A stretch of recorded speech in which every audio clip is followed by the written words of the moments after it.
5 tested techniques for expanding your chest. You've probably seen it many times in the gym, swimming pool, beach, or locker room. A man with strong arms, shoulders, and quadriceps but weak pecs.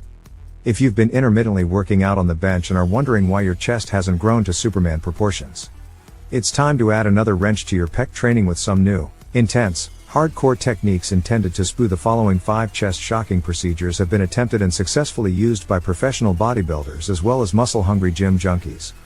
Bench with bands. Why you should do that when working on your pecs. By using free weights, cables, and cambered equipment, you may switch up the resistance to force your muscles to get bigger and stronger. Each of these applies a slightly different type of resistance, but using rubber bands is yet another alternative technique for working the muscles.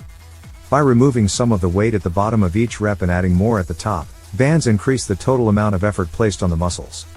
Why do it? According to MNF senior science editor Jim Stoppany PhD, partial reps, in which you perform reps while using less than a full range of motion, are yet another method to train your pecs past failure. If you stop a set because you can't complete a full rep, you aren't really pushing the muscle to its absolute limit. While the Smith machine, other chest press machines, and dumbbell press are excellent for the chest when pressing, the triceps play a significant role in the top half of the range of motion, so you frequently terminate the set when they fail rather than the chest. Instead, if you keep doing partial reps until you are unable to move the weight any farther, you will have pushed the muscle to its absolute limit.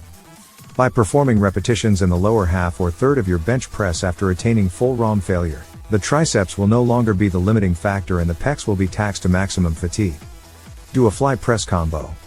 Why do it? This technique is effective whether you want to blast your pecs in a novel way, are short on time, have a limited supply of dumbbells, or simply wish to do so. It's also a great way to execute flies with heavier weights than usual, which can be a welcome difference from using only small dumbbells. This chest chatter eventually transforms into a kind of extended set where flies progressively transition into pushes as the pecs become more and more fatigued and eventually fail. Purpose of action. What better way to overcome a plateau than to combine strategies for stepping up the intensity while also using one of the most well-known chest exercises, the dip?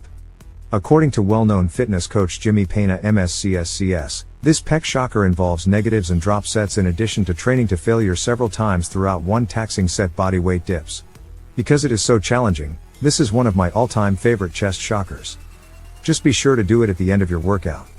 Why to do it with a push-up tricep? Push-ups are one chest exercise that we all first learned to do, yet few bodybuilders seem to make use of them.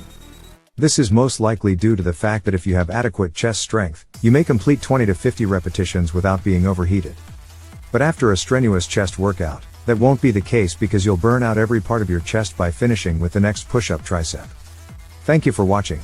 Check out the Power Mass Blueprint Guide to achieve your fitness goals faster. We've provided the link in description below and on the pinned comment in comments section. For more fitness information, please like and subscribe.